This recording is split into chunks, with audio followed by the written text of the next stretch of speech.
War memorials are an ever-present reminder to the living of the sacrifices made by our forebears. They come in all shapes and sizes.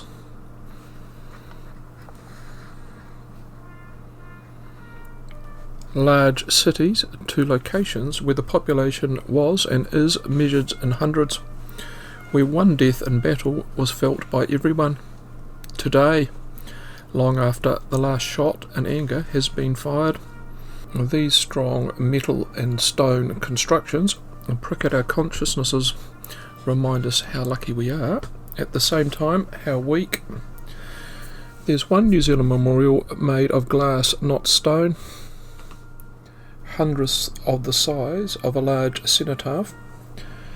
When its tale is told, it produces a poignancy that strikes at the heart of what it means for New Zealanders to lose a son, brother, mate or neighbour in the service of their country. A Kiwi who died fighting for the free world in a country 17,000 kilometres from home. And this is the story of Ted de Verne's unopened bottle of beer. You may have noticed at the beginning his real name wasn't actually Ted or even Edward. Rather, he was named after a legendary French knight, in fitting with his French heritage. His father and mother having arrived into New Zealand from the Channel Islands in the 1850s, Ted was his father's nickname as well. Speaking of which, all the family got labelled as Froggy at one point. The youngest of 6, 2 boys and 4 girls, Ted never knew his mother. She died when he was only 1. His father would go on to remarry and settle in Waihao Falls, farming a 160-hectare block on Stony Creek, South Canterbury, South Island, Heartland, NZ. I'd take a ballpark at the population of Waihao Falls at say 250, based on the fact the local primary school has a current roll of 90.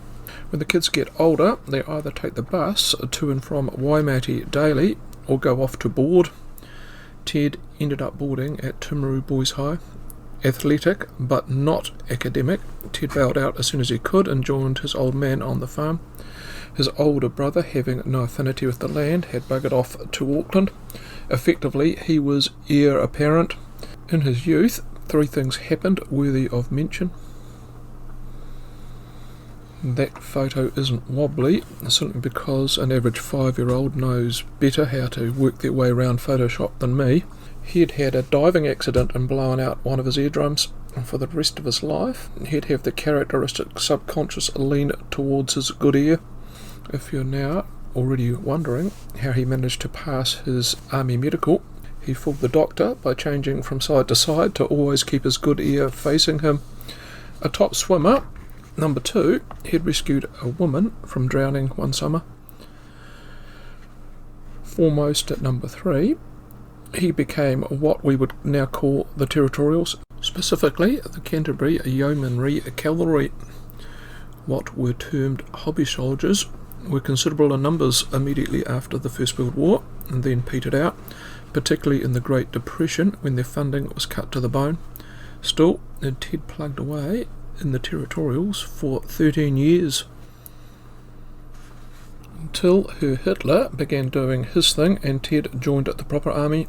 Just 3 days after recruitment began in the country, the 19th of September 1939 was when he put his name on the dotted line. Considered well prepared, but somewhat over the hill at 33, off he went to do training at Burnham Military Base just outside Christchurch. He was now in the 27th Machine Gun Battalion, one of the first to be sent overseas. When, he wasn't entirely sure, other than he had to go home for Christmas and reconnect, say goodbye, and then be back to the base by around the 4th of January. Being the first man to leave the district for the war, the locals threw him a big shindig cum bash in the local hall. Men were instructed to bring money for the 2 kegs of beer and women a plate. That's him on final leave with his father and stepmum. Myths can often become facts courtesy of the internet.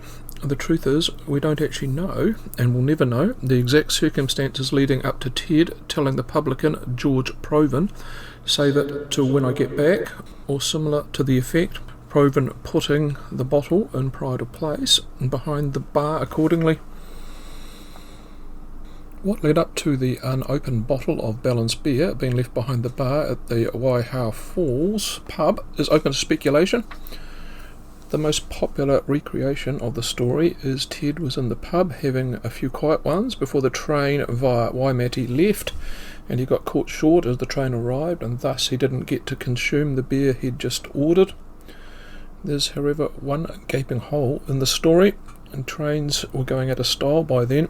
The only train that day left at 7:30 in the morning, and it's doubtful the pub would have opened, especially at 6:30 for a lone punter. Whilst not as romantic, the other two stories seem a wee bit more credible.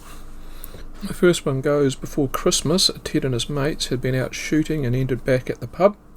In the session that ensued, Ted never got to consume his last round before they left. That was 12 days prior to leaving, when he told Provan, "Keep it till I get back after the war." The other, and third story in the pot, is he was having a few beers at the pub in the days leading up to the departure, and all the locals kept shouting him, to the point he couldn't finish off one of the bottles of beer plonked in front of him. Regardless, nothing changes the main theme though, and the intrinsics remain. We can be sure he did catch that train. The unopened bottle left at the pub was awaiting its owner's return. From what I can glean from my reading, if one described Ted today, say back home and around the district, boy racer would be one of the terms used. Back in the 30s, they were dubbed just larrikins. He loved cars, engines, horses, shooting shit, and drinking. All admirable traits. The army already knew from his time in the territorials he was a bit of a loose unit, loved by the ranks, not so much by the chaps giving the orders. When suited, Ted would feign deafness to orders. It was hardly surprising he never rose above the rank of private. The petrol head became a truck driver upon arriving in Egypt. Dream job. Then in March 1942, he and the 27th travelled due north across the Med to the island of Cyprus, joining the ragtag Allied soldiers defending the island. This force was what was left of an army that had been walloped on the mainland of Greece, leaving behind most of their equipment in the ensuing evacuation. 7,700 Kiwis were now stationed on Crete, some of which didn't even have rifles. Low on ammunition, artillery pieces and anti-aircraft guns, they were ill-prepared to repel any attack. The best the Allies could do was to defend the island's 4 major airfields. In a strategic blunder, the British had decided not to trash the runways, which in effect would have made them rather unusable in the event a German attack required resupply. Mark Schnell, say one that came via the air, which arrived over the island dawn on the 20th of May 1941.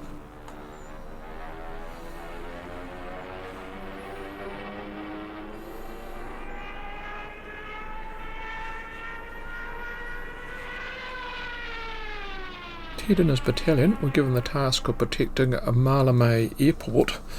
They were dug in on the high ground as hundreds of Germans floated down. Ted was assigned to feeding and watering a Vickers machine gun, which was in a rather sad state of disrepair, propped up by timber rather than its normal metal tripod that was abandoned leaving the mainland. It only took 30 minutes and they were out of ammo with no prospect of resupply. As the Germans gained a foothold, the New Zealanders' position became untenable, and Ted joined 3 other under-fire Kiwis, hightailing it into the interior. At some point he became separated from his companions. In the every man for himself chaos, it was thought Ted had become one of the 2,000 New Zealanders who had become prisoners. The lucky ones got evacuated back to Egypt, where they had come from. Between the 20th of May and the 1st of June, 967 would be wounded, 671 killed in action. The POWs included the last known surviving Kiwi Crete veteran who died earlier this year. Brent Robinson passed away aged 104 in August 2022. The designation missing led to the belief that perhaps he'd gone bush and joined the local resistance. He certainly had the skill set to survive, hidden or billeted in sympathetic villages. But as months turned to years and no hint of his fate, status was now redesignated as missing likely wounded. Hope against hope began to fade. The faint chance he was still alive wasn't extinguished till after the war had ended. In December 1945, the family got the news they were dreading.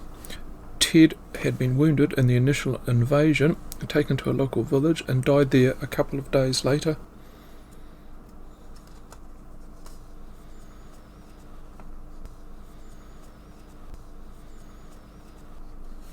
As George had promised, the bottle at the pub had remained unopened, and when Anzac Day rolled around, he introduced the long tradition of placing a poppy beside it.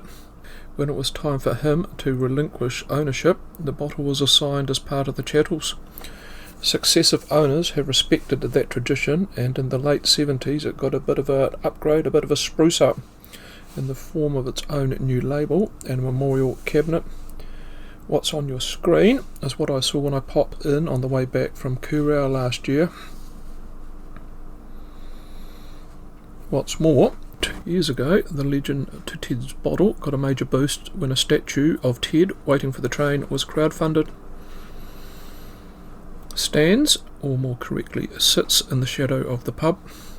There's ample room on the seat for you to plonk next door to him, which I hope one day you will. Bye for now.